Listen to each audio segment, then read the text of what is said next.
Good morning. I'm glad to have Matt again here for this. Yeah, glad to be here. Now, this is a bit ambitious, what I have been trying to undertake for the last month, because really I haven't really delved into this. So some of it was new territory for myself and very educational. As always, the pastor or the preacher learns the most, or is supposed to learn the most when they preach. Mm-hmm. So this is an interesting subject. I was first made aware by Dr. Michael Heiser, by Michelle. He's a very interesting guy. My new interests. Yeah, I've watched hours and hours. You know, you're supposed to have 10,000 hours under your belt to be good at anything, they say. So I've tried to sort of compact at least 5 hours, so I'm halfway there. So I'm not there yet, so I'll need all your help. You want to just make a disclaimer about Michael Heiser? Yeah, thank you. Can we time on that? Because some people are saying they're not getting any audio visual. Audio?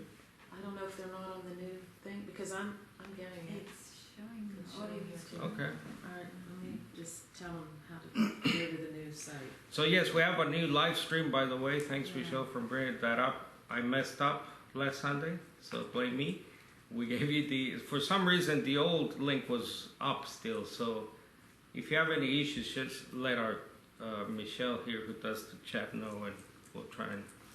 Okay, so I hope to get through this. Most of it, like I said, is very detailed, very expansive subject. So I'm calling it The Sons of God and the Nephilim, a theological morality tale. Now, not a tale as in is a fiction, it's not true, but it's just a very interesting story that has a lot of deep, as Anthony said, theological morals and ethics that we need to pay attention to. So what we'll do first, so we'll read around the room some scripture. I'll also go outside of scripture, and I'll try and deal with that question as it gets to. But let's go to Genesis 6. Actually, before we start reading, this subject is ancient. This thing about... So we read in 1 Peter 3, the famous passage where Jesus is made alive in the Spirit, and he goes down to preach, it says, to spirits in prison. Now, that's a very influential passage in church history. If you look at the Apostles' Creed, one of the oldest creeds known, late 2nd century, so maybe 180 AD, very early.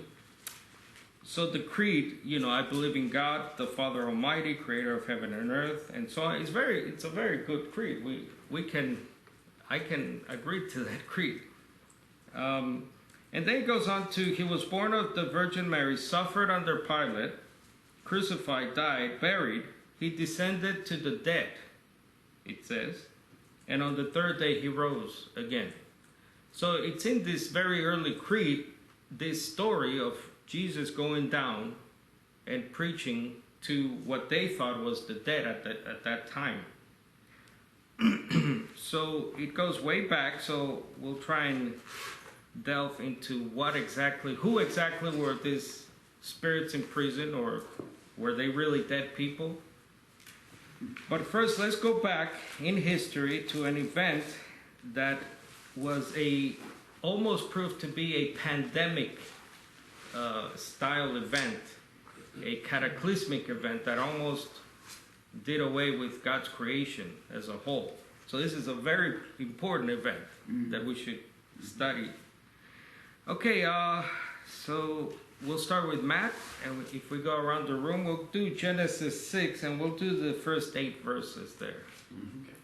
Now it came to pass, when men began to multiply on the face of the earth, and daughters were born to them, that the sons of God saw that the daughters of men were beautiful, and they took wives for themselves, whomever they chose.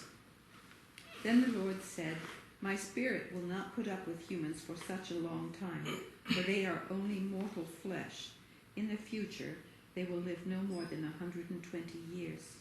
The Nephilim were on the earth in those days. And also afterward, when the sons of God came into the daughters of men, and they bore children to them, those were the mighty men who were of old, men of renown. So, Then the Lord saw that the wickedness of man was great on the earth, and that every intent of the thoughts of his heart was only evil continually. So the Lord said, and the Lord was sorry that he had made man on earth, and he was grieved in his heart. And the Lord said, I will blot out man whom I have created from the face of the land, from man to animals to creeping things and to birds of the sky, for I am sorry that I've made them. verse 8, last But one. Noah found favor with the Lord. Now it's a very interesting story because there is sin in the world already, right? According to the fall in Genesis 2 and 3. There is sin, there is death, but this event, let's call it, makes it worse. Makes it so much worse that God eventually says, you know what? I'm gonna wipe them all out. But then luckily for us, there's this guy called Noah. So first, so he talks about the daughters of men. So these are women, human beings, right? And then the figures here called the sons of God, verses 2 and 4. And they produce with the human beings, with the women, this creatures called the Nephilim. And it also says that this happened later, sometime later. Now we don't know. The biblical account doesn't give us another Genesis 6 event. And then after the sons of God had sex with these women, this happened. And these Nephilim are the heroes of old. So I don't know, Hercules, Zeus, were they really, maybe there's something to it? Titans. Actually, I'll talk about the Titans. Now I'll focus a little bit on the sons of God, who they are. So there's this debate. There's always a debate in our faith. So what I'm going to present is a very biased view, which because I agree with. I'll cite Michael Heiser. You can check him out. Again, he's a Trinitarian. I am not a Trinitarian. I am going to quote certain evangelicals in my presentation. I do not fully endorse everything they say and do, obviously, but we're not a cult. We read stuff. Like the New Testament writers, they read pagan writers. They even quote some pagan writers, by the way. So they read stuff. So you should too. You should read. Don't be scared. If you think you got the truth has nothing to fear. Sons of God are also called the Watchers. And these Watchers come from a book called the Book of the Watchers, but it's more popularly known as the first book of Enoch. Now, Enoch obviously didn't write these books. I think Dr. Heiser says there are at least 3 books attributed to Enoch.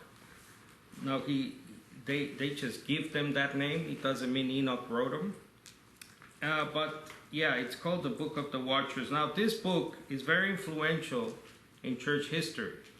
It influenced the Old Testament, as we'll see, and it influenced the New Testament as well, because actually the New Testament writers, Peter and Jude, cite specifically Enoch.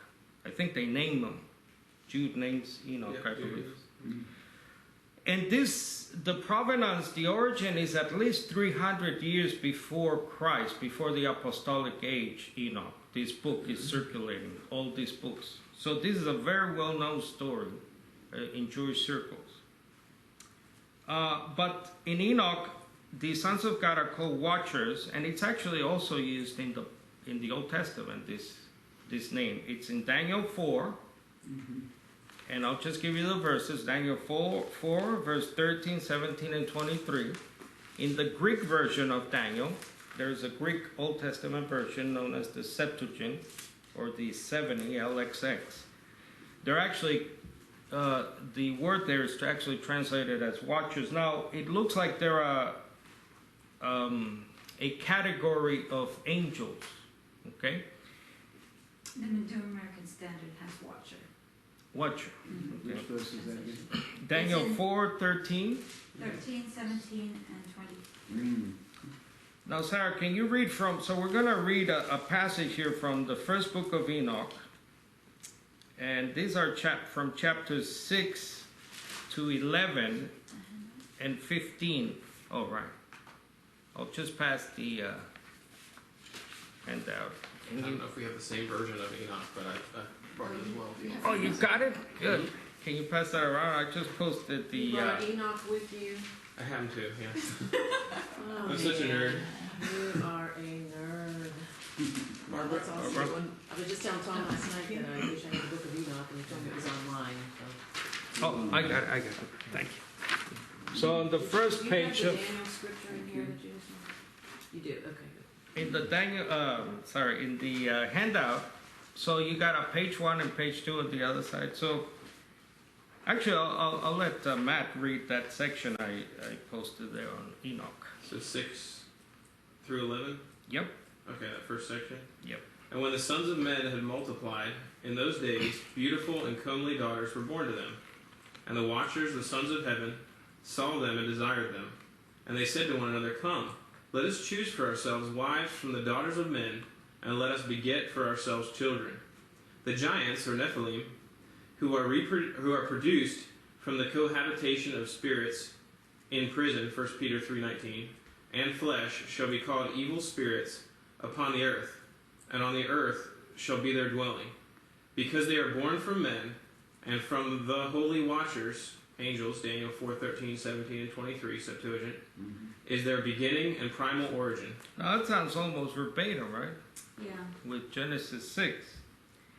The sons of heaven appears as the sons of, morning stars in the book of Psalms. Morning stars and sons of heavens it's a parallelism, a Hebraic parallelism. So the point being that this is very germane to Judaism at the time, this accounts.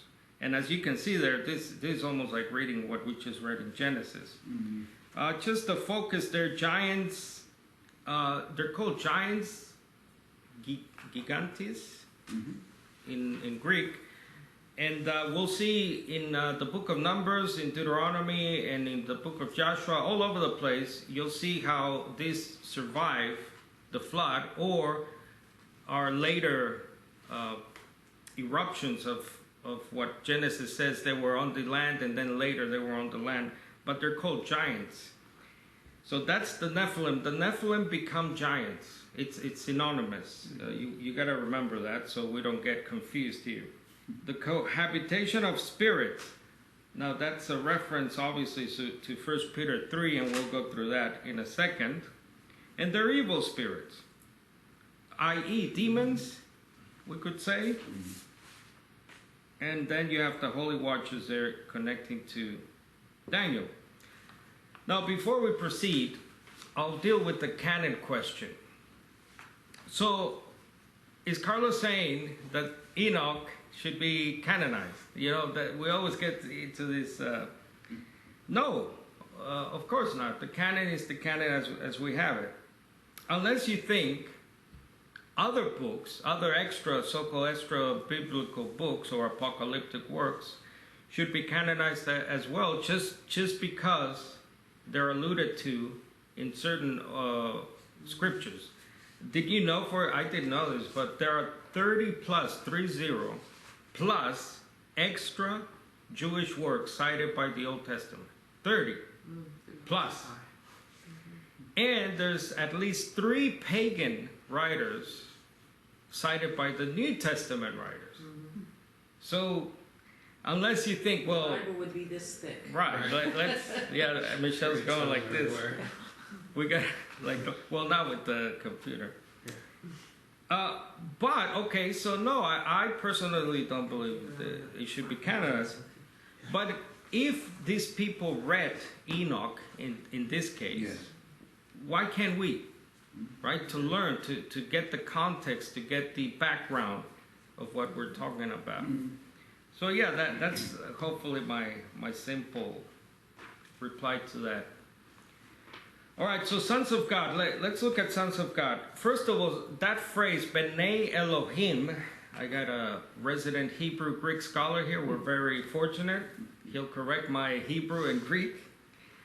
B'nai Elohim appears in Job, in the book of Job, at least, 3 times. In Psalms, twice, at least. And then we'll look at an extra one. And it never means human beings. It's never applied to human beings. It's usually translated in the Greek version as angelos, angels. So that's one thing that would tell me that these are obviously not humans. Now, the humans' view, the alternative view that I do not agree with, is that the sons of God were sons of Seth, who cohabited with the daughters of Cain. So why did Cain just have daughters? I don't know. But obviously the text, the Genesis text distinguishes, and the Enoch text, if we take that as support, not as scripture, but as support, the text distinguishes that the sons of God are different from human beings, that is, daughters of men. Another view is that they're sons of powerful demon-possessed tyrants or kings of the time, who even dared to call or think they were gods. But again, the phrase B'nai Elohim and other things we'll look at, to me, cancel that out. Before we proceed as well, I want to put aside the thing that always comes up. One of the arguments against the view that these were simply angels, bad angels, obviously, is Mark 12:25. So Mark 12:25, Jesus says, at the resurrection, we will be like the angels, who neither marry nor take partners. In other words, have sex. Okay? So people go, wait a minute, Carlos, so how can those be angels, sons of God? Well, we're obviously talking about a rebellion that took place, a disobedient act that took place. Angels, we will see, left their dominion and did something they should not have done. Actually, the book of Enoch goes on to tell this grandiose story. It even names the leaders of the 200, at least, angels or watchers, this class of angels, who left their habitation or dominion, and it even names them. I think one of the main culprits is Azazel. And excuse me? Semjaza is another one. Yep. So yeah, they're obviously bad angels who go on to create demons in the Nephilim or the giants.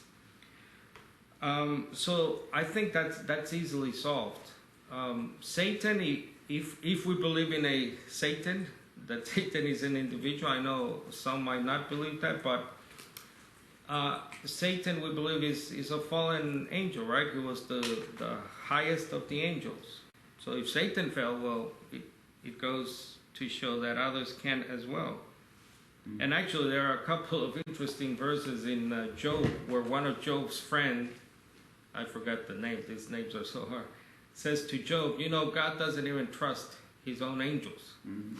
So twice that appears in Job, I forgot the verses. But there might be some truth to that. I mean, if they're doing that sort of stuff, they know good from evil, right? In Genesis, God says, God's talking to someone and says, they will know good and evil. They will be like us, right? Remember that? So why, pray tell, Carlos, would angels leave their glorious, heavenly cohabitation, be with God, and why would they throw it all away? Well, the same reason we do, humans. The same reason creatures who know good and bad throw it away. Because, first of all, there's pride in this story, right? They want to cohabit. They want to create their own descendants. They want to be, guess what? Creators, like God, maybe. So there's a bit of pride maybe there. There's lust, obviously, at the forefront, right? They see these beautiful women and they want to go after what Peter will say. We'll look at Peter. Alien or different flesh. Heteras sarkos. Or heteros sarkos, I think. Anyway. And there's also an added thing that I want to talk about, time permitting, called what I call Bullinger's belief. Why are they doing this? Well, Bullinger set out an interesting belief about this. And again, I do not agree with Bullinger's dispensationalism. I am not a dispensationalist, etc. But again, we're not a cult. We can read other people and agree on some things. Barbara, can you read that quote there, following the Enoch reference, David's, the letters of 2 Peter and Jude, please? We should note at this point that Judaism abandoned this interpretation of Genesis 6, as referring to angelic beings only after the time of our Simeon. Yohai, in the third generation, 10 a.m., 130 to 60, insisting thereafter that the sons of God were human beings rather than angels. In Christian circles, this interpretation of Genesis 6 as referring to angelic beings remained unanimous until the 3rd century and continued until the 5th century. Welcome. Thus, the strangeness of the tradition to our ears does not mean that it was strange to Jude's readers. After all, there is no example of any other Jewish interpretation of Genesis 6 from 2 or more centuries before Christ. The formation of the early part of 1st Enoch to 2 centuries afterward. Okay, that's good. So basically the point there is that this view was the view for at least 200 to 300 before Christ to 200 to 300 after Christ. So this was the standard view. They had no issues with it. Obviously the Bible presents supernatural things. I mean, just read the book of Apocalypse, Revelation. So obviously they had no issues with this view that the sons of God, the watchers, were actually a class of angels who committed grave sin, disobeyed God. I think you didn't say what Bullinger's belief was. I'll get to okay. Bullinger. Yeah, Bullinger's belief, I'll get to. I'm setting it up, folks. Okay. It's called the setup. Maybe I'm going to. Am I good with questions? So are there questions? No, we have people that are still having a hard time getting. Oh, no. We're just. Okay. It's okay. We're working on it. All right. How many? Most of them, or? And most people are on. Okay, most got it. Good. But some people are just joining, and Okay. it's just people. Can you post the youtube.com/restoration fellowship, one word? That's, well, The post. YouTube link? Yeah. youtube.com. I can. Or- Yeah, you do that, Sarah, because I don't know how to do that. Sorry, folks. Just to flesh out the Enoch story, Michael Heiser, Dr. Heiser, who I don't totally agree with, I have to say that every time I mention someone, has another good book. So he's got a book, I'll be talking about a book called The Unseen Realm, but he also has a good book previous to that called Reversing Hermon, or Hermon, Hermon. Now, Hermon, yes, I had to look it up, is a chain of mountains in North Israel, close to the border to Lebanon, present-day Lebanon, and it's a mountainous region. Now, that place is filled with all kinds of ancient Near Eastern mythical background. For example, the Epic of Gilgamesh, most of you have heard of that. It's famous, Gilgamesh, because it has one of the earliest accounts of the flood, of a worldwide flood. Gilgamesh was, by the way, maybe one of these heroes of old. He was a Hercules-type person who set out to do great feats of strength and so on. But anyway, Hermon shows up very prominently in the epic. And Enoch identifies that chain of mountains as the place where these angels basically touched down.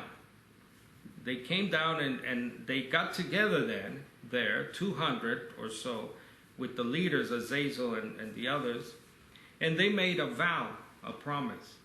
They said, if what we're doing is going to get us in trouble, that was a rhetorical question, they knew it was. They said to each other, you know what, we'll vow to each other that we did it consciously. That's how evil these guys got, unfortunately for them. So that is why reversing Hermon, Dr. Heiser believes that now this is what through the Messiah God is trying to do, reverse that situation. All right, let's go to Jude, the famous Jude passage. We'll read along. So let's see, we'll start around verse 4 there, or, well, Jude is just the one letter, so if you got the verses there cited. And Matt, can you start in verse 5? Sure. Jude 5. Jude 5. But I want to remind you, though you once knew this, that the Lord, having saved the people out of the land of Egypt, afterward destroyed those who did not believe. And angels who did not keep their own domain, but abandoned their proper abode, he has kept in eternal bonds under darkness for the judgment of the great day. And don't forget the cities of Sodom and Gomorrah and their neighboring towns, which were filled with sexual immorality and every kind of sexual perversion. Those cities were destroyed by fire and are a warning of the eternal fire that will punish all who are evil. Anthony? Which is at Verse 8. 8. Yet in the same way, these men also, by dreaming, defile the flesh and reject authority and revile angelic majesties. Sir? But Michael the archangel, when he disputed with the devil and argued about the body of Moses, did not dare pronounce against him a railing judgment, but said, "The Lord rebuke you." All right, we'll stop there. Yeah. This is a Powerful bunch of stuff. exactly, and it's just one letter. I wish Jude would have written maybe more. But just right there, the writer here, Jude, believed to be Jesus' brother, half brother. Just right there, he gives us he cites two extra biblical works. Do you know the second one he's citing there about Moses?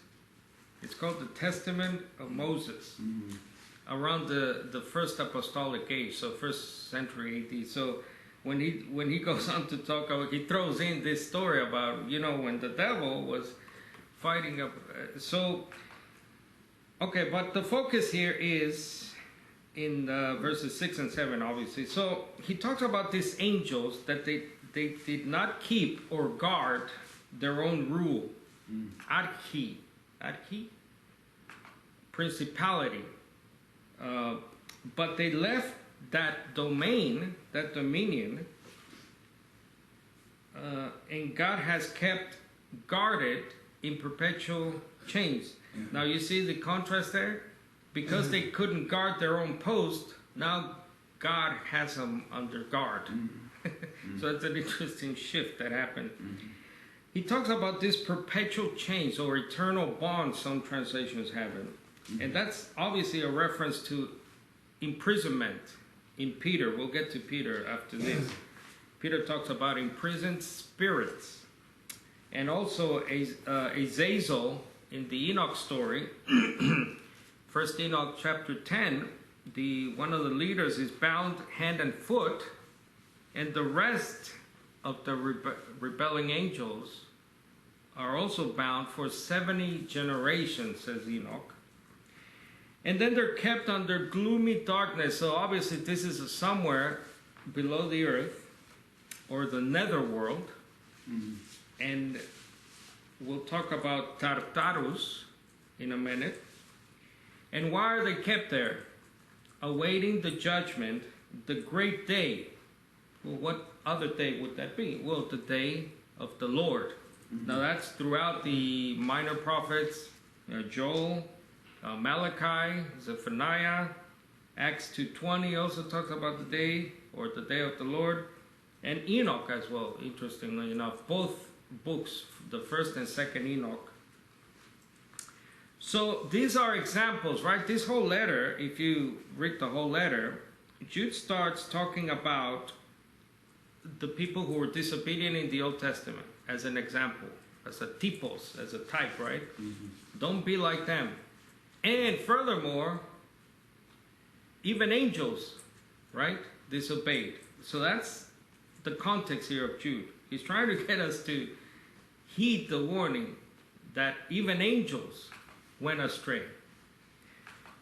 And like Sodom, Gomorrah, and surrounding cities, they, that is the angels, through the sexual union, they went after different flesh. Actually, it's Jude who talks about this different flesh or alien flesh.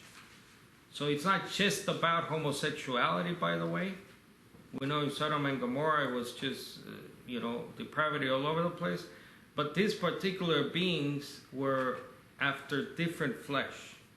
Some have speculated that, maybe it has... Actually, many evangelicals use this as a cudgel against homosexuality.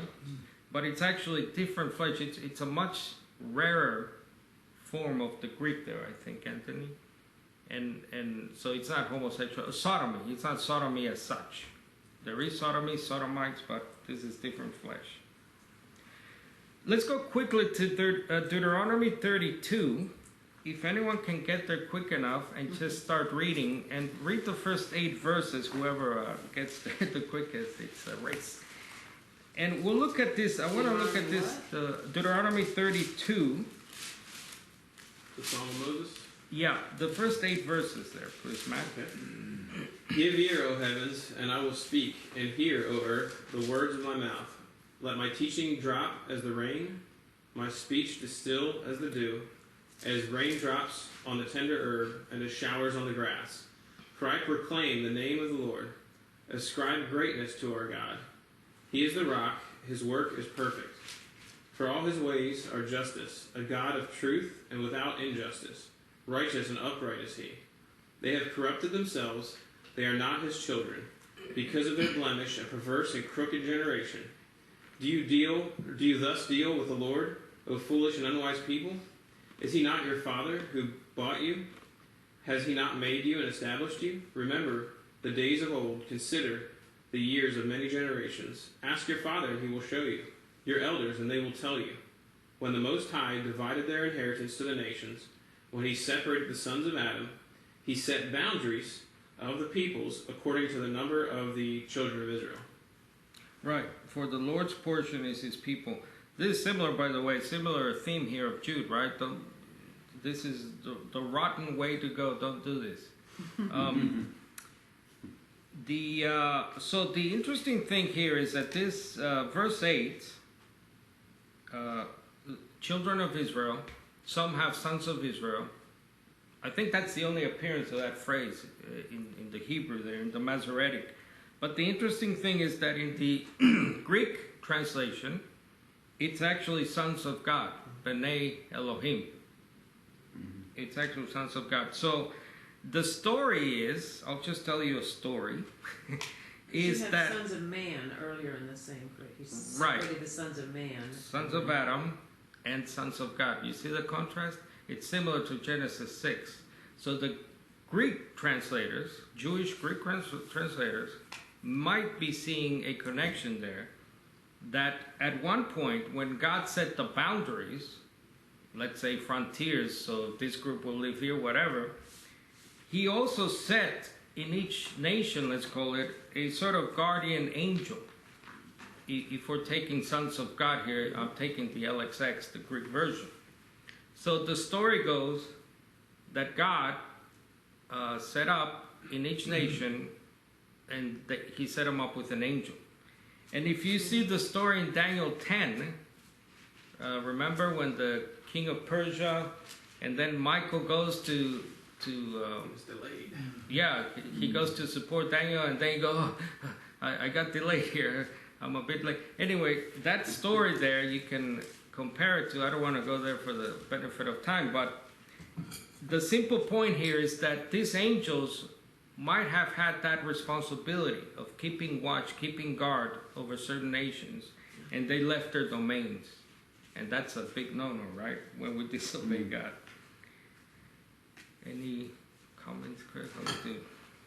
That makes sense. Even in Revelation, when you talk about, to the angel of the church, I realize it could mean messenger, but maybe there's a possibility of an angel kind of watching over the different cities in that regard as well. Right. I think was it Paul when he was in jail? An angel came and busted him out. Peter. Peter. Yes. Randy says, I believe Heiser ties Psalm 82:6, which you probably will cover. The divine counsel. Talk about the divine counsel of God. He ties Psalm 82:6 to Deuteronomy 32:8 and 9. Right. When Yahweh divided the nations, He put the sons of God in charge of the other nations. No, I wasn't going to. I mean, that's a whole separate side. The divine counsel, Heiser has a whole other deal, which I don't totally agree with, because he's saying that the problem there is that Psalm 82 is in the midst of the divine counsel or the Elohim, but Jesus, In John 10. in John 10, when he references that, he's interpreting them as being judges, human judges.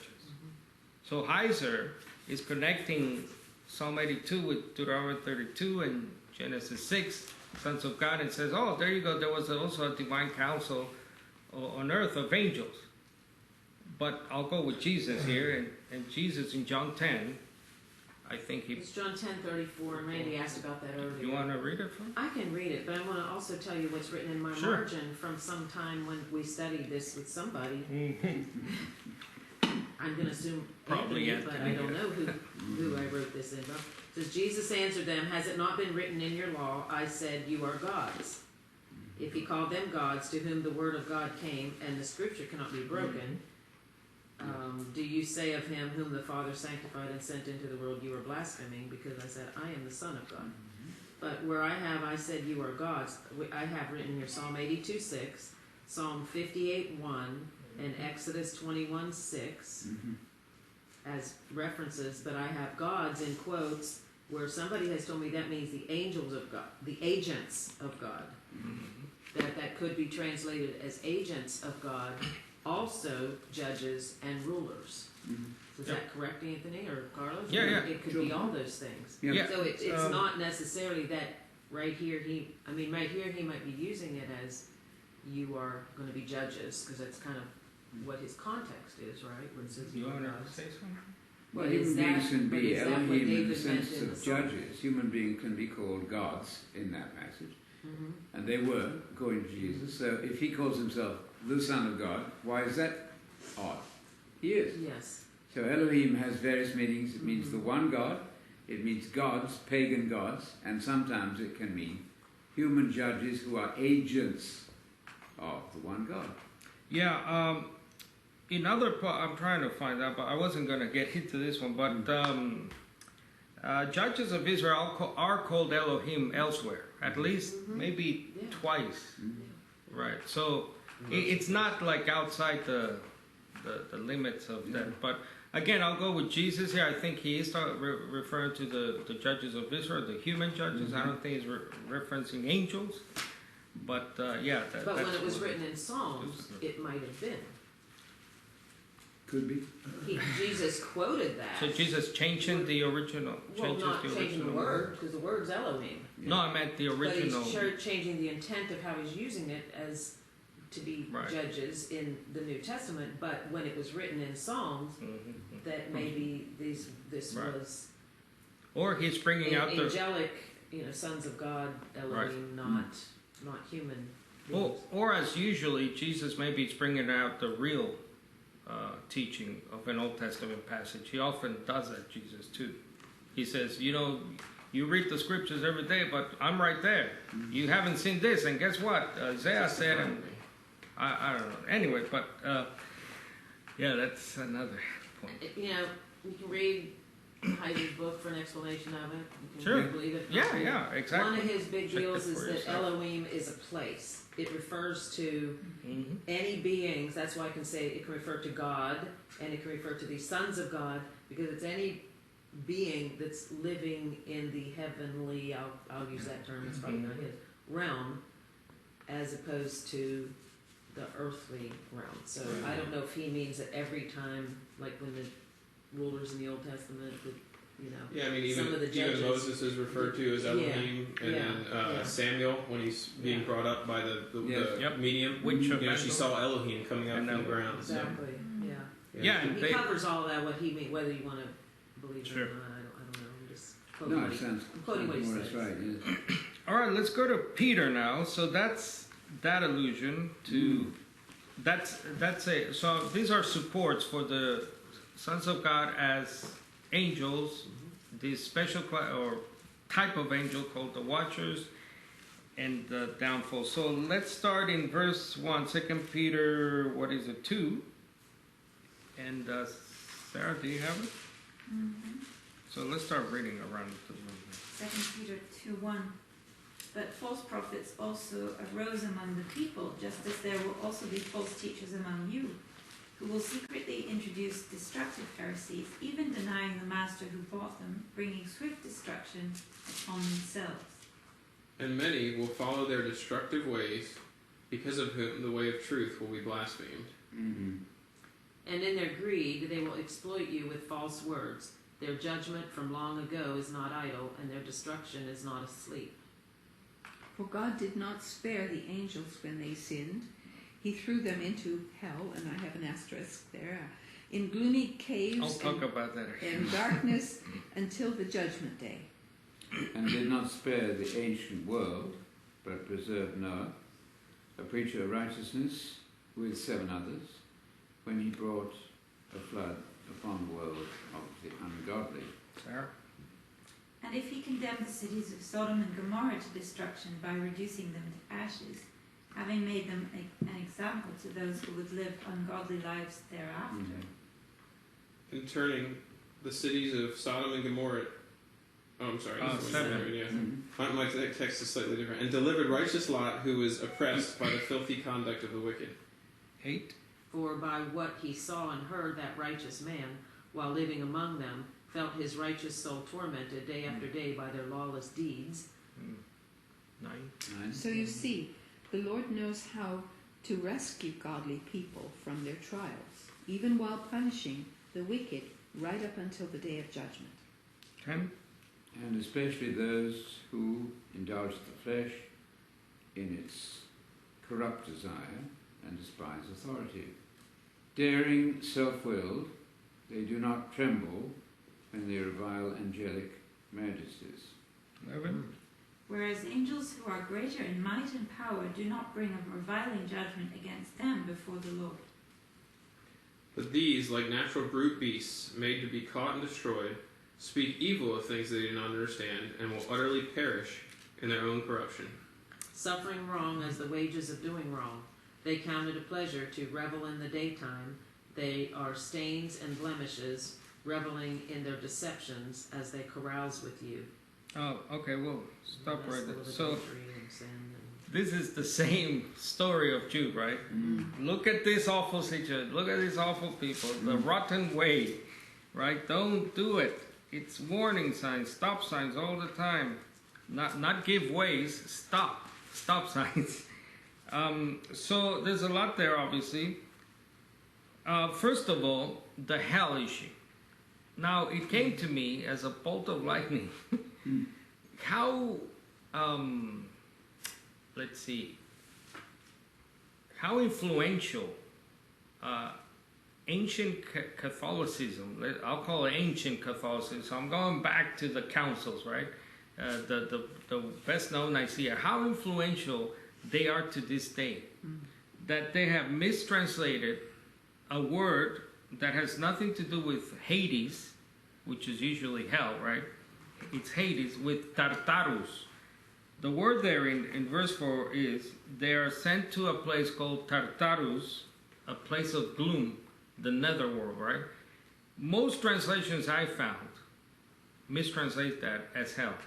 Why? Why? Because if you go back to the Apostles' Creed, remember that ancient creed, late 2nd century, they believed that Jesus went down to preach to dead people. Guess where? In hell. So to this day, even the modern version Bibles, like the NASB and so on, mistranslate that word, because that word is key to this whole Genesis 6 situation. Mm-hmm. Tartaros is a well-known Greco-Roman world.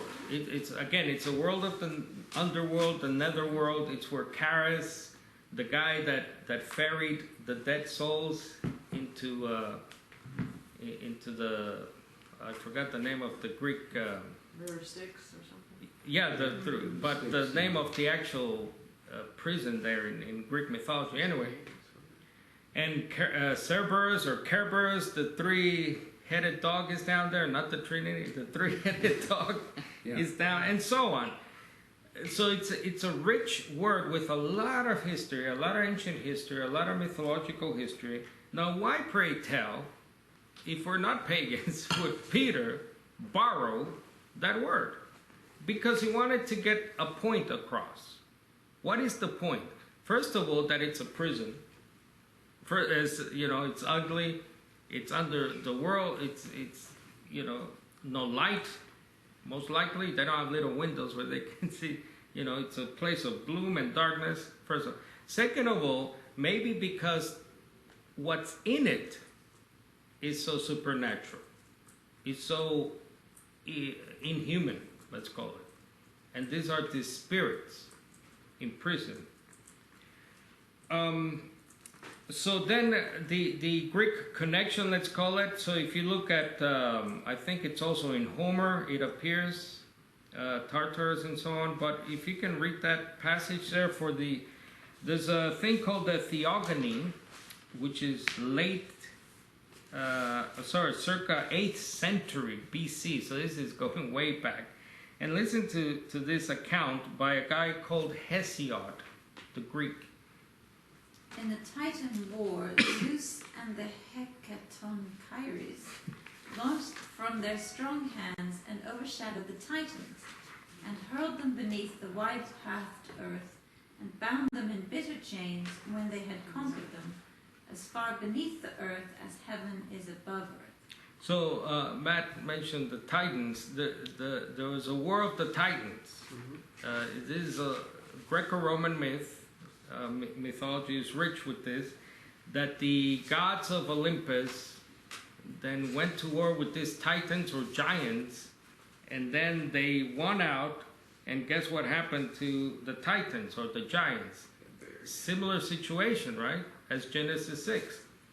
No, I'm not saying Genesis 6 is borrowing from that event. I think the Genesis 6 is very much a real event that happened. But maybe the reverse happened. Maybe the Greeks and the Romans and whoever else, Heiser mentions the Mesopotamians and so on. Maybe they knew about those stories and introduced them into their cultures. There's also an airy Tartarus, by the way. So Tartarus is underground, but I also found that Enoch talks about Tartarus being in the second heaven. Now we know that Jewish cosmology has levels of is it 7 levels? So for example, Paul in 2 Corinthians, that weird thing he says, I think chapter 12, about I know a man who was transferred or taken up to the third heaven and so on. And I think he's talking about himself, by the way. But it's a vision, it's a revelation. So I don't think he was disembodied or something. Well, he says he doesn't know whether embodied or not. Right, he doesn't know, thanks. Whatever it was, the vision, yeah. But the point is that the Tartarus place is also in the heavens, it sounds like. And this would explain the prince of the power of the air, by the way. Mm-hmm.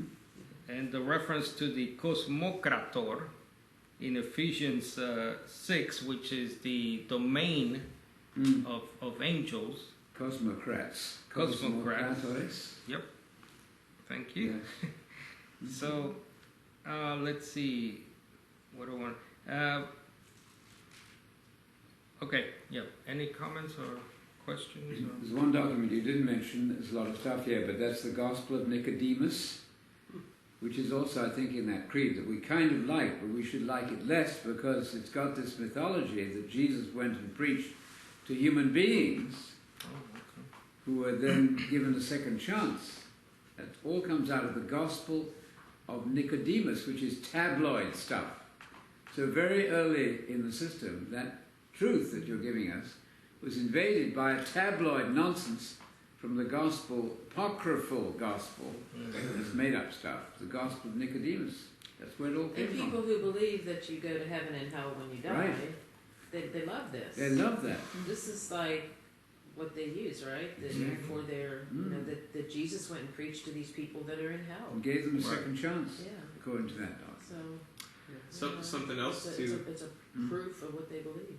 Yep. Something else to add. I know the book of Jasher is mentioned in the Old Testament as well. I haven't finished reading that, but I did finish reading the book of Jubilees, and in chapter 4, it actually talks about this as well, just to support your argument. And I can read verse 15, Yeah.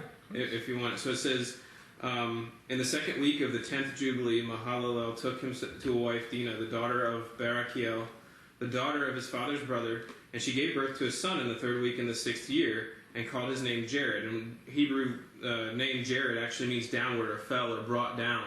And so, and it says, for in his days the angels of the Lord descended on the earth, those who are named the Watchers, that they should instruct the children of men, and that they should do judgment and uprightness on the earth. Wow. So Jubilees chapter. Jubilees chapter 4, verse 15. Okay, thanks. Wow. Thanks for that. Jubilees chapter 4, verse. I mean, yeah. I mean, it's almost verbatim again. I'll give you. We'll quickly go through early interpretations, as Anthony was saying. So we got that Gnostic. It sounds like Gospel of Nicodemus. But I want to go look at this. This is called the Testament of Naphtali. Michelle, can you read it from your handout there? This is from the Dead Sea Scrolls, so it's at least 300, maybe 200 before Christ. But you, my children, shall not be like that, the Gentiles who worship idols and follow wandering spirits. In the firmament, in the earth, and in the sea, in all the products of his workmanship, discern the Lord who made all things, so that you do not become like Sodom, which departed from the order of nature. Likewise, the watchers departed from nature's order. The Lord pronounced a curse on them at the flood. On their account, he ordered that the earth be without dweller or produce. Now let's go to Josephus, who was around the time of the destruction of the temple. So we're talking 70 AD, maybe a bit later. Sarah, can you read the complete works chapter? Question about what I just read. Yes? The watchers, you said, are these sons of God, Yeah. angelic beings? Yeah. So they were killed in the flood? They couldn't have been if they're angelic beings. Well, they So be- this is the children of their children you're talking No, about. Killed no. He pronounced a curse at the flood. It doesn't say he killed them. right. It says he pronounced a curse He on parted them from at the Israel, flood. were pronounced Right. cursed on the flood on account he ordered that the earth be. Okay. Right, because So what? they were pronounced cursed, but they weren't Right. necessarily killed in the flood. Okay, Right. thank you. That was No, kind no. of the judgment. I don't Thanks for understand bringing this that when I up. read it. Thanks for bringing I that have up the same because, yes, the Watchers, the Nephilim, the giants, they're not killed. They're put. Giants. Sorry. The giants. Oh, sorry. The giants are the children. See, now I'm getting The confused. children are killed. Yeah, the because they're offspring. free and partial Okay. the offspring. Right. I'll get to that Later about on, the right, I children. get it. I'll get to that, but no, because I don't see. I'm not sure about the children. See, but let me first. The angels are not killed. They are in prison, right? They are Jude, according to Jude, they're in prison. The children, I'll get to the children in a minute. But thanks for bringing that up. Can you read? So this now Josephus again, just support like the Jubilees, just in support of this. What did Josephus say? For many angels of God coupled with women and begat sons that proved unjust and despisers of all that was good on account of the confidence that they had in their own strength. For the tradition is that these men did what resembled the acts of those whom the Greeks called giants. But Noah was very uneasy at what they did, and being displeased at their conduct, persuaded them to change their dispositions and their acts for the better. But seeing they did not yield to him, but were slaves to their wicked pleasures, he was afraid they would kill him, together with his wife and children, and those they had married, so he departed out of that land. Can you read the next one, Justin Martyr, I believe? So this is second century. Yeah, Second Apology, chapter 5, I believe, Justin Martyr. Transgressed the divine ordering, and by sinful intercourse with women produced offspring who are demons, evil spirits. Enoch, Peter. Yeah, see, Enoch. Yeah, I'll get to the children. The end of the children. At the moment I don't know yet. Barbara, can you read the Heiser? Do you have the Heiser quote? Unseen realm. Yes, please. Yes. Taken together, these episodes are a theological morality tale. No, sorry. The one above that? Heiser? Heiser, the you read interpretation one of that the says- passage. Oh, there's two Heisers. Yeah. Okay. The Nephilim is The that one that The starts with the one that Nephilim. starts with the Nephilim. That's No, what no, these no. are also. Oh, sorry, no, It's you different on don't the have paper. it. No. Yeah. Sarah, sorry, can you read that one? No, not that one. You don't Carlos, have- you read it. You got gave us the non-instructor version. Yes, this is my instruction. Okay, this is another quote Sorry. from Heiser, Unseen Realm. The interpretation of the passage, at least with respect to its supernatural orientation, was not an issue until the late 4th century AD, when it fell out of favor with some influential church fathers, especially Augustine. Right, so earlier we saw that some said it was 2nd, 3rd century, it fell out of favor, but Heiser actually places it even later, 5th century with Augustine. So, When did Josephus write? 70, first century, 70 AD, 80 I AD. mean, this is very plain when he wrote. Right. Very plain. He mentions the The Greek apostle, gods. yeah. I don't know if it was alone. So why a worldwide flood? So if these things are unkillable, right? If these things, they're angels. So for the time being, well, they will be destroyed, but we'll talk about that. So why, according to Enoch, the situation got so bad with the children, it was bad enough with the parents, the angels, but the children became so bad. I mean, these things were huge, maybe 20 feet tall. They were big and they had supernatural strength. They were Right. they were like Supermen Yeah, well, compared Right. to the mortals. So yeah, they So according to Enoch, were crazy. then they developed an insatiable appetite for destruction, hunger, and violence, which even led to cannibalism. So they were cannibalizing the earth. They were killing off poor little us. So that was one of the reasons, or probably the reason, that God said, okay, this. So I talked about a cataclysmic pandemic event. Well, that's what was happening at that time. And actually, the recent movie Noah with Russell Crowe, which is horrible, Sounded too much. but at the beginning of the movie, it actually sort of captured the situation. Remember, there was this rock giant things going around.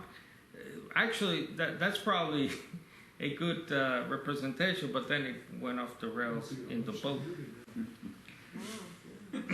Heiser brings up an interesting point about the word Nephilim itself. One of the things that has happened is the supernatural element of the story was lost also because of the misunderstanding or mistranslation of this word Nephilim as meaning just fallen ones. So it takes out, it's just fallen people then. No, Heiser has an interesting thing to say, who does have a degree in Hebrew, by the way, so he obviously knows Hebrew. Can you read that one? You started to read, please, Barbara? Taken together, these episodes are theological. The other no, one. no. The Nephilim. The Nephilim? The Nephilim. She wants to get to the... Yeah. The word Nephilim occurs twice in the Hebrew Bible. Genesis 6:4 and Numbers 13:33. In both cases, the Septuagint translated the term with Gigas. giants. Yes. Given the backdrop we've covered, it would seem obvious that Nephilim ought to be understood as giants, but many commentators resist the rendering, arguing that it should be read as fallen ones, or those who fall upon, a battle expression. These options are based on the idea that the word derives from the Hebrew verb nafal, to fall. More importantly, those who argue that Nephilim should be translated with one of these expressions rather than giants do so to avoid the quasi-divine nature of the Nephilim. That in turn makes it easier for them to argue that the sons of God were human. Right. So that's an interesting comment. We have a resident Hebrew scholar who hasn't said anything, so I'm glad. So it sounds like he's on the right track, maybe, with the Hebrew there. Well, Nephilim means to fall, there's no question about that. Right. And the Greek is gigantes, which is giants. That's not a mystery. All right, now, so the angels, the watchers, they're alive down there, right? Yeah. So now let's go to their children. So gigas. So for the benefit of the rest of this, we'll call them giants. We won't call them Nephilim or fallen. We'll just call them giants because that's what they were, giants. If I could just say, Greg online says that Enoch has the giants being 450 feet tall. Yeah. Really? Okay. Yeah, there's different versions. That's when you get into the different versions of Enoch. So one of them says like 300 ells or something, which is in the thousands of feet. Yeah. But Wow. 450 is probably more accurate, I think. Wow. Okay. Okay, now that's I think that might be. That's beyond the dinosaur. I don't think Oh, that's Yeah, that might be an exaggeration on the part of the Enoch. big. But, Really. because we'll see in the scriptures in the Old Testament that one of them was 20 feet or something. The bed. What was Yeah, Goliath himself Goliath, was. but Yeah, Goliath he was. was already, No, he's part Down of the the line. down, children. Yeah, he was Right. not one of these original ones. Well, they're Days of children. Enoch. We'll see. No, I know, but But Goliath the was- descendants probably Goliath got was- shorter and shorter. Yeah. Well, no, that's Goliath was generations later, okay. after the children of Egypt. I mean, the children of Israel left Egypt. Well, I mean, that's way after.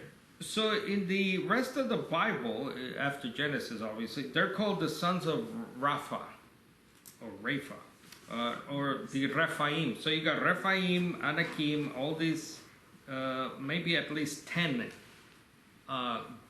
groups that go on to be representative of nations, like the Hittites. Where are you getting that? Where are you talking about? We'll get to the. Oh, okay. So yeah, actually, let's go there. Deuteronomy 2. So, just quickly here in Deuteronomy 2, we'll read one of the accounts. There's too many. I'll just give you the references later. Let's see. Start from verse 7. Anyone who has it? Deuteronomy 2:7. Sure, I'll start. I'll read slowly if I give you time if you need to. For the Lord your God has blessed you in all the work of your hand. He knows you're trudging through this great wilderness. These 40 years, the Lord your God has been with you. You have lacked nothing. So we passed beyond our brothers, the sons of Esau, who live in Seir, away from the Arabah road, away from Elath and from Ezion Geber, and we turned and passed through by the way of the wilderness of Moab. The Lord warned us, do not bother the Moabites, the descendants of Lot, or start a war with them. I have given them Ar as their property, and I will not give you any of their land. And in 10 says the Emim lived there, formerly a people as great, numerous, and tall as the Anakim. Like the Anakim, they are also regarded as Rephaim, but the Moabites call them Emim. All right, we'll stop there. Wow. So there's a reference. They're always described as strong. Their cities are as huge. The walls, one account says they're up to the heavens. So just quickly the references. So in Genesis 14 and 15, you'll get the mention of giants, and in the Greek translation, that's how they're called, by the way, gigas, giants, or giants. Let's see, you got groups popping up in Deuteronomy 7 as well. The famous one in Numbers 13:33, sons of Anak. Joshua, the book of Joshua in chapters 12, 13, 2 Samuel 5. 2 Samuel 5 is interesting because the LXX has the Valley of the Titans where they live. And Josephus references them as well as living in the Valley of the Giants. So, You know what I like about this, Carlo? yeah. This is these giant people, great, numerous, tall, but they formerly lived there. So, meaning that in this time, after the Exodus, you know, they're saying, you know, we know there's bad people there now, but formerly there were these giant people there, which was way back in the time, maybe like before the flood, or you know, around that time. So, what's that? Definitely before. Yeah, and so, well, we know some of this happened. And even after with Goliath. Yeah, so well, I'm trying not to go there, but I'm just saying I like the chronology here because it fits. There's these bad guys here now, but formerly there were these really, you know, tall and numerous people. It fits in with the whole idea of the flood to kill them. Right. You know, to me, I like that. I like it to make. So actually, let's go to chapter 7. So you can't say that Goliath was one of those guys, but Goliath can be one of the future guys, you know, that's descended from them, or you had more angels do bad things after the flood. In Deuteronomy 3:11 it says, "For only Og, king of Bashan, was left of the remnant of the Rephaim. Behold, his bedstead was an iron bedstead. It is in Rabbah of the sons of Ammon. Its length was apparently 13 feet by 6 feet." Okay, not quite 20. Yeah, Now, good the point. the accounts are a bit all over the place because as we'll see, actually, let's go to Deuteronomy 7. They're all over the place a little bit because sometimes the account says they're wiped out or they're no longer there. Yeah, but then in other the question. times, If they're all wiped out, and who are these guys? exactly, then they pop up here. And so let's go to a thing I call God's genocide. Deuteronomy 7, verse 1. Anyone who can start? When the Lord your God brings you into the land Yep. where you're entering to possess it, and clears away many nations before you, the Hittites, the Girgashites, and the Amorites, and the Canaanites, and the Perizzites, and the Hivites, and the Jebusites, 7 nations greater and stronger than you. Verse 2. "And when the Lord your God shall deliver them before you, and you shall defeat them, then you shall utterly destroy them. You shall make no covenant with them, and show no favor to them. Nor shall you make marriages with them. You shall not give your daughter to their son, nor take their daughter for your son. For they will turn your sons away from following me to serve other gods. Then the anger of the Lord will be kindled against you, and he will quickly destroy you." Instead, you must break down their pagan altars and shatter their sacred pillars, cut down their Asherah poles, and burn their idols. For you are a holy people to the Lord your God. The Lord your God has chosen you to be a people for his own possession out of all the peoples who are on the face of the earth. The Lord did not set his love on you, nor choose you, because you were more in number than any of the peoples, for you were the fewest of all peoples. But because the Lord loves you, and because he would keep the oath which he swore to your fathers, the Lord has brought you out with a mighty hand, and redeemed you from the house of bondage, from the hand of Pharaoh king of Egypt. Know therefore that the Lord your God, he is God, the faithful God who keeps his covenant and his loving kindness to 1,000 generations with those who love him and keep his commandments. But he does not hesitate to punish and destroy those who hate him. Therefore you shall keep the commandments and the statutes and the judgments which I am commanding you today to do them. So let's drop down, Sarah, to 16 verse. You shall consume all the peoples whom the Lord your God will deliver to you. Your eye shall not pity them, neither shall you serve their gods, for that would be a snare to you. All right, so here is where Bullinger's belief comes in. So why is God so insistent on genocide, basically, what we would call genocide? Must destroy them without mercy, devour, consume, because these are not normal human beings. Now, Bullinger's belief is basically that the other reason, apart from pride and lust, that those angels did what they did, was to corrupt the messianic line. They knew the prophecy about the seed of the woman, Genesis 3. So that was also maybe in their mind. And that's Bullinger's point here. And this would not neatly, I wouldn't use neatly. This would explain God's genocide here. Why he targeted certain people, certain nations, like the Amalekites and so on, for total destruction. Verse 5, Asherah, by the way, that's Greek for Ishtar, which is Easter. Right. And then in the chapter 9 of Deuteronomy, it talks about fortified cities and walls that reach to the heavens, to the sky. So that's Deuteronomy 9:1. And it calls Anakites there great and tall. Let's quickly go to Numbers 13. We'll do another passage here. It's interesting when we're turning to it, down in like verse 25 and there, even says, don't even take the silver and the gold. Burn their idols, burn up. It says, burn with fire. You shall not covet the silver, the gold that is on them, the idols, nor take it for yourselves, or you will be snared by it, for it's an abomination to the Lord. It sounds like contamination, doesn't it? Like even things are contaminated. Actually, in one account, even the animals are destroyed. They said, raise the air. So it sounds like bring abomination to your house and right. let it come under the ban, and like it come under the ban, you shall utterly detest it, and you shall utterly abhor it, for it is something banned. And even if it's not contaminated, it could just be like, look, don't even think about touching or doing any of their stuff. Just destroy all of it, just to not get on that slippery slope, maybe. Yes. Unclean. Numbers 13, the first two verses there, anyone?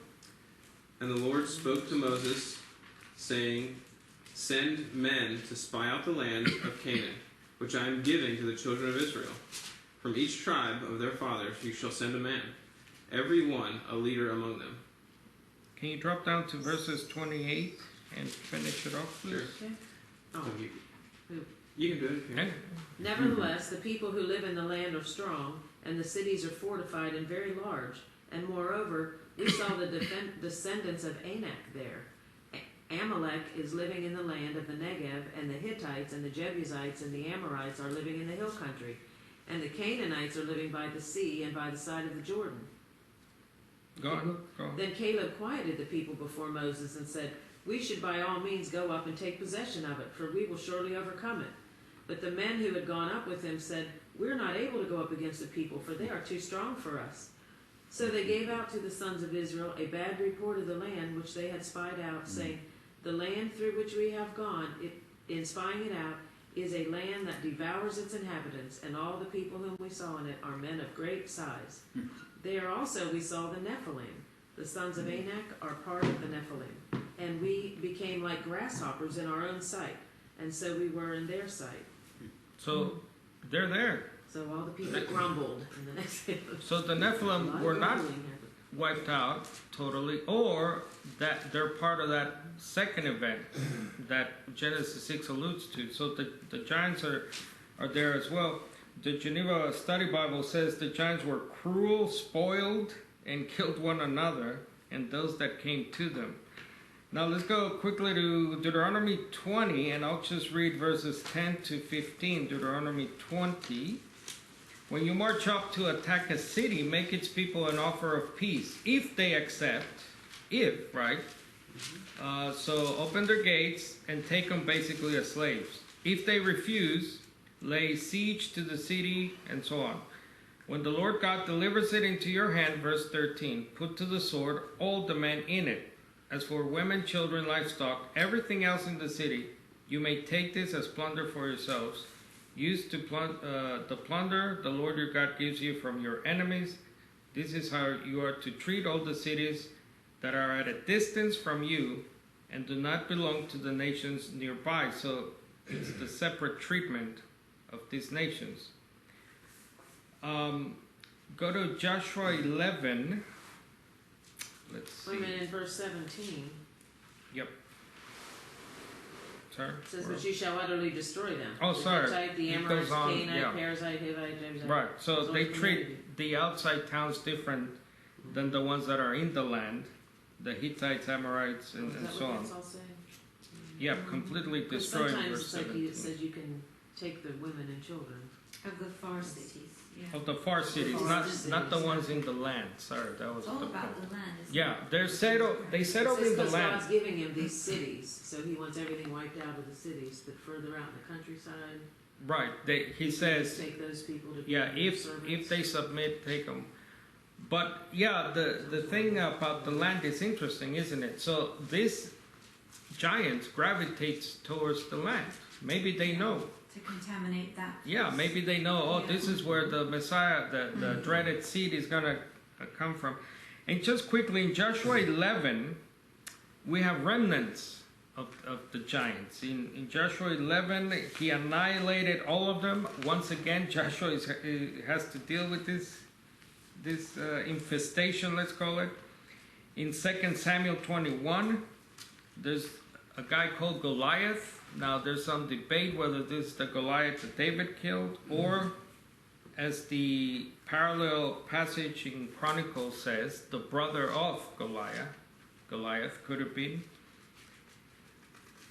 What's that? 2 Samuel 21? Yeah, in 2 Samuel 21, verses 15 to 22, there's another Goliath there, and there's some debate whether it's the brother of Goliath, because Chronicles calls him a brother of Goliath, or the same one.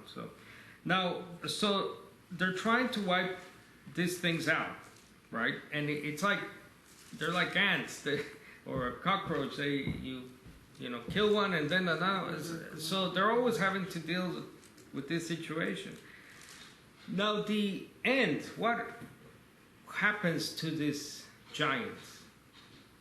Now I don't know yet, because let's see.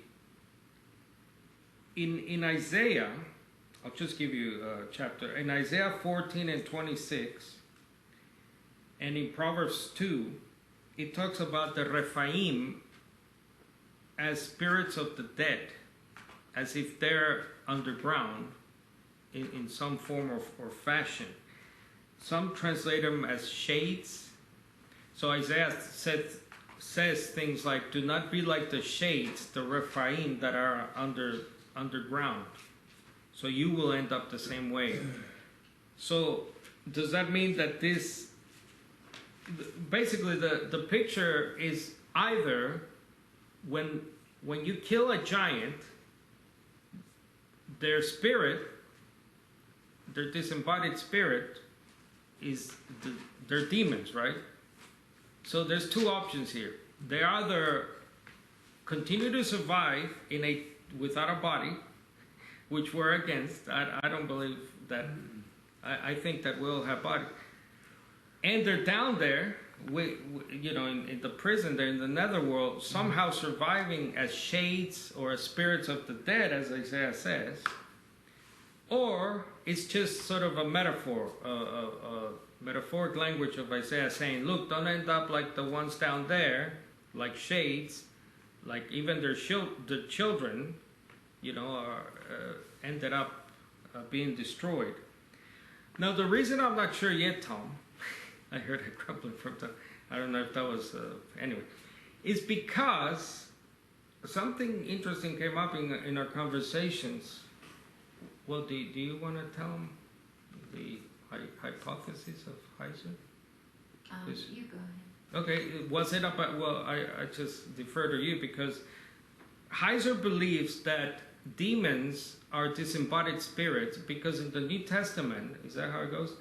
Every time there's a story about a demon, they're either in possession of a body or trying to possess a body. So I'll give you a story. The Legion. You know when Legion is a we are Legion, and then Jesus exorcises the demon, and then the Legion. Remember what they say? No, that is a they. Don't send us down to the abyss. Don't send us down to Right. the abyss. Send us where?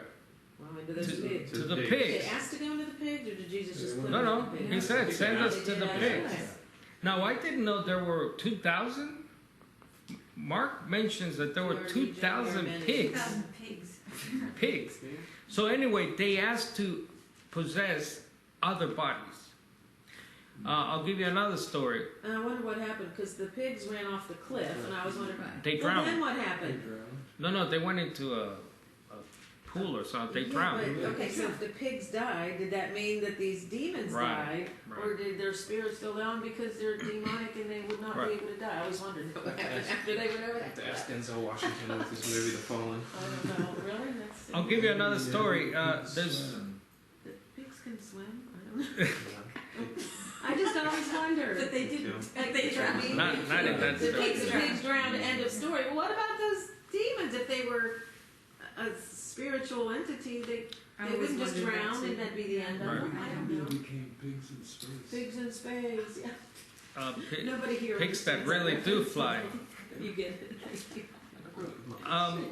There's another story that Jesus tells about the he says the strong man. He says when spirits leave a body, he says, Goes to the dry places. right, it seeks for something. I forgot the passage there, but it goes through dry places seeking. It sounds like for bodies, and then Jesus makes the point that have your house in order, your body, your mind, your even maybe your health, right? Because that demon that went out might come back with more demons, and he describes it your body as a room, as a house. Anyway, so I'm not sure. I'm like, I don't know. So the end of the giants, I don't know. Can they really die, or do they have? Anthony, you want to say anything about this? Is that what Heiser says then? I can't remember. Heiser believes demons are they're- disembodied They're the spirits. They're the The demonic spirit of the giants. of those giants. Right. That As way. opposed to being good angels who were up there who just fell. Right, that's the traditional view. Yeah. Right. That Anthony? they were actually Well, living in a human-ish. We're talking about human beings because we believe in human beings existing as disembodied spirits. This is the whole basis of orthodoxy. What if those are demons, in fact? And we've taken the doctrine of demons and applied it to human beings. So the immortality of the soul Immortality would of be the based soul on would be based a on truth this idea. about But demons, it's but not demonic. about humans. Yeah. Well, it would also, you mentioned the witch of Endor. It would also actually explain that incident. Because the thing that comes out of the ground is it Samuel? The Yeah. goat? Looks like something. It's not Samuel. Samuel's dead. If we're conditional immortality people, if we believe when you die, you die, it cannot be Samuel. Well, And- that's debated. That It's is a debatable, debated point. And we've Yeah. Right. solved that. And it says Elohim. It's an Elohim. It It's is. a God. So that to me, the disembodied demons, so demons existing as disembodied, would fit that because this demon, this God, had the ability to look like. Impersonates. But God used. Remember what he said was true, by the way. God used to prophesy at that point, but nonetheless, it's one of these things. So anyway, all right. I'll just wrap it up, and then we'll get into comments if we have more comments. Oh, so what, right? So what's the point of this whole incredibly supernatural nowadays, as we read, hard to for our ears to? Well, Heiser says that again, if we want a fuller understanding of who you are, what the Messiarine is, Yes. and what Jesus was about, you need this information. Yes. So what is it? So point by point. So we have not just a human problem, the fall, the Garden of Eden, but mix that in, bake it in the sin cake, a supernatural problem. So we were bad, and then it got worse. It further defines, or it should define for us, that this is a present evil age. Men will wax worse, right? The King James, men, incredibly enough, it'll get worse. We're watching it, hearing it right now with the whole same-sex deal. Unprecedented in the history of humanity that governments are making policies for same-sex marriage. To me, that's astounding. And the need for a messianic universal reversal via the kingdom gospel message, that there is a kingdom that's coming to set everything right. In one of the videos I watched with Heiser, he was being interviewed by a network called Skywatch TV. Just go on YouTube, look it up. It's interesting what he says. Again, I don't subscribe to everything, the Divine Council. He's obviously a Trinitarian. But the lady, so he's telling him all this stuff to the interviewer, a man and a woman. And the lady looks at him, and I wrote this down. She said to Heiser, because he just explained all that, what I just said, really. It's a summation. He even brought up the kingdom. The lady says, this is groundbreaking information the church is simply not getting. Jesus came for more than just to die for our sins. Good point. Isn't that? Wow. And her face sort of lit up and went like, wow. Yes. He came just to do 3 days work? So, Barbara wanted to really read the last quote there from Heiser, the unseen realm taken together. Okay. Taken together, these episodes are a theological morality tale about the futility and danger of trying to recover Eden on any terms other than those God has set. After Eden, God still intended to dwell with humanity, but there would be opposition. Divine beings in service to Yahweh could defect. Enemies of Yahweh and his rule, from the human to the divine to something in between, lurked over the horizon. Heaven and earth were destined to be reunited, but it would be a titanic struggle. In the meantime, any effort to recapture God's original intent apart from God's own strategy and will for restoring Eden would end in disaster. There would be no Edenic utopia revived by human beings or other gods. It would be a painful lesson. Milton, one of our fellow Unitarians, Milton's, what's he famous for? The Paradise Lost. He's got a quote, long is the way and hard that out of hell leads up to light. So we're in a very dark place right now. We got, if you believe these are disembodied demons, we got obviously demonic influences, the prince of the power of the air. These things around still to be judged down there. So these are influences that we face each and every day. So I think this view of Genesis 6, I did give a biased view once again. I don't believe they were human beings. I believe something supernatural, something cataclysmic took place. God stopped it, or stopped some of it at least. But I think I hope it edifies you in going forward. Just quickly reading, I have a list there of some books, but also for the camera's sake, Greg actually is excellent. They never told me this in church. Do you have a copy? Well, I'll give you this one. He actually does a section on this. I didn't know, and it's rather good. And also Warren Prestich. Again, is he Trinitarian? Yep, Trinitarian. I don't agree with Trinitarianism, but he has an excellent, I mean, one of the best, and it's very short. but he sums it up really well, better than I just did, I hope. In his appendix, The Spirits in Prison. So this is a little book you can get from Atlanta Bible College, maybe. Oh, okay. You can. So Life, Death, and Destiny, Yep. and he became a conditional immortality guy. So, We met him, we know him, he knows us. right. Close to each other. Any Well, comment or one comment question? on here, Greg says, too much speculation in all of this. Greg Um, says that. Rick? Milk, no sugar says, so all that is wrong with the world is not due exclusively to the fall of Genesis 3. There is more to it. Yep. Yes, that's There exactly is. right. Exactly true. It's not flesh and blood principalities. That's right. And for Yep. me, my comment in all of this is that it helps me understand when you read through the Old Testament and you've had all this slaughter all these people, slaughter all those people, slaughter the babies. You know, I always thought, why can't they just take the babies who know nothing and raise them and As their own. teach them Yeah. little Hebrew to be Hebrew children? And so, Big Hebrew children. well, I didn't know they Big, were giant, giants. I mean, I didn't. Giant I children. don't think they all were, but maybe they were. But anyway, so it helps me to understand that a lot. It wasn't just their Absolutely. behavior Right. that they worshipped idols and they had, burned their children in the fire, whatever they did that was bad. It was genetically Something wrong. they had to be gotten rid of because their genetics were from these fallen angels. Well, they right? Is that well, correct? they were demons.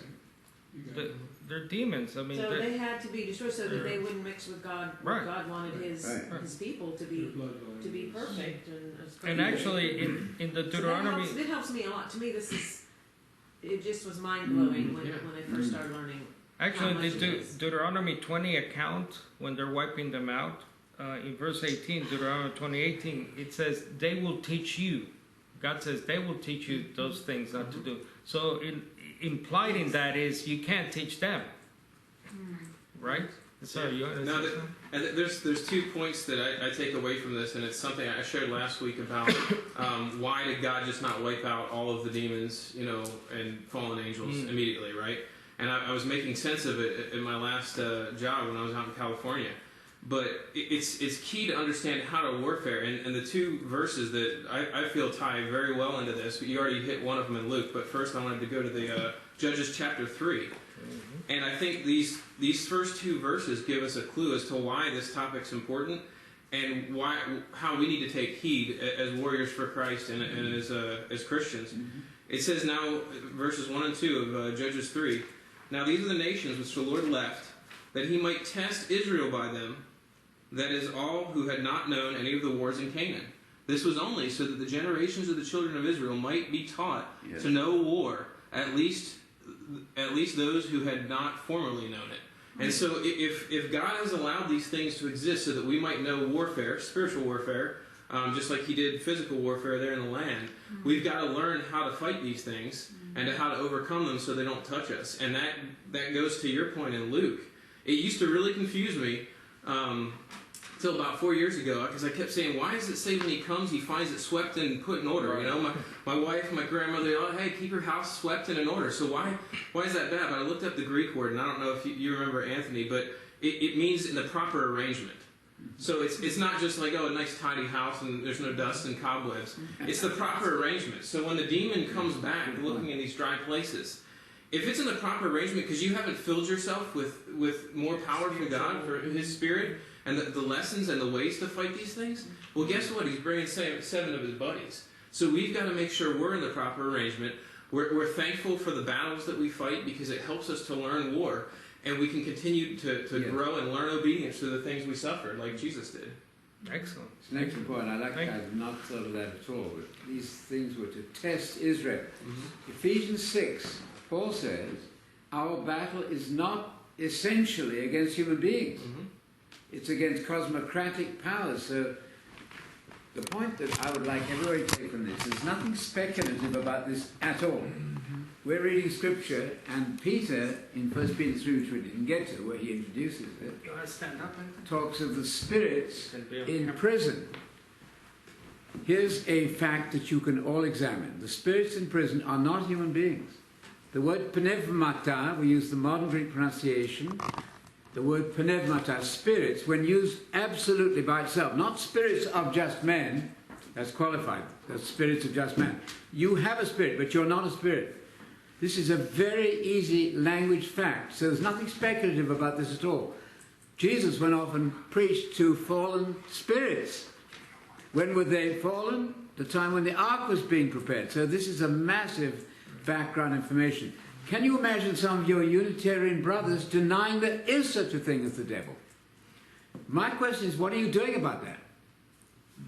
Oh, well, that's all right. Too bad, they're fine. Wait a minute, maybe they're not. What about the Ezekiel principle? You have to warn them. We're not doing much with that. So I deny the word speculative here. I mean, you can argue about some of the details, the names of all the people. But this is a massive truth. And we have to have that in the context of our lives. We're not fighting human beings essentially. We are, that too. But this whole cosmic thing is massively more important than we realized, I think. So thanks to Carlos has given us more of that background. So are there any of those offspring still around now? Have any genetics? Demons? Any genetics Oh, yeah. of any of these Nephilim The still? giants. Oh, the giants themselves? If they were still around, David was killing them. Yeah. Yeah, I don't think It in that says, form. what's his name? Yeah. What's his Well, the name? doctrines of demons are Jonathan massive killed- around. What about the Jonathan- doctrines of demons? That's not doctrines that demons exist. She means We in know. the giants. I'm Yes. just wondering The about. demons are around and very active. No, I'm Yeah, just she's wondering talking about the about I physical see. giants. physically, Physical genetically. No, I don't. Did they give Don't birth, and think- then they give birth, and to where any of their DNA is I don't think actually that in we any would human know. beings I nowadays? think they We would eventually know. wiped them out, killed them off. Yeah. But No. if you believe they became disembodied demons as No, Isis I agree with Yeah. that. I'm talking about. I think they were wiped out. Oh, genetic. Physically, I think so. yes, I think so. Yeah. It's hard to miss a 20-foot, Yeah. Well, No, in but they the did world. get shorter and shorter. They got shorter and Oh, you Yeah. think they got... There are They the started out as demon-possessed people around, absolutely there are. Well, There are that at demon least, of influenced course. people, yes. But what are we doing about our brethren whom we allowed into fellowship and said, oh, they're wonderful Christians, but they don't even believe in the existence of demons and the devil? That's our responsibility in some way to try to help with that, so let's go for it. And I'm going to use the spirits in prison. I'm already doing it. I want you to read spirits in prison. Who are these spirits? Do a lexical study. You'll find that spirits used absolutely without qualification never means human beings, always means demons. Are you believing the Bible or not? Well, I don't believe that part of it. Wait a minute, what happened? That could be quite dangerous. So that's my final thought there on that point.